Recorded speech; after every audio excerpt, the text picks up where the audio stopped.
ತಲೆಯ ಮೇಲೆ ಕಲ್ಲು ಹಾಕಿ ಯುವಕನ ಕೊಲೆ ಮಾಡಿರುವಂತಹ ಘಟನೆಯೊಂದು ಚಿತ್ತಾಪುರ ಪಟ್ಟಣದಲ್ಲಿ ನಡೆದಿದೆ. ಚಿತ್ತಾಪುರ ಪಟ್ಟಣದ ಬಸೀರ್ಗಂಜ್ ನಿವಾಸಿಯಾದಂತಹ ದಾವಲ್ ಸಾಬ್ ಮೊಹಮ್ಮದ್ ಶರೀಫ್ ಕೊಲೆಯಾದಂತಹ ದುರ್ದೈವಿಯಾಗಿದ್ದಾನೆ.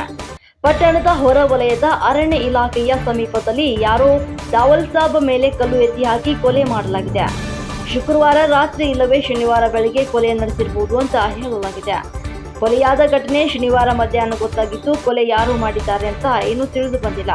ಆರೋಪಿಗಳ ಬಂಧನಕ್ಕೆ ಪೊಲೀಸರು ಜಾಲವನ್ನ ಬೀಸಿದ್ದಾರೆ. ಮೃತರ ತಾಯಿ ಖಾಜಾಬಿ ದೂರು ನೀಡಿದ್ದಾರೆ. ಚಿತ್ತಾಪುರ ಪೊಲೀಸ್ ಠಾಣೆಯಲ್ಲಿ ಪ್ರಕರಣ ದಾಖಲಾಗಿದೆ.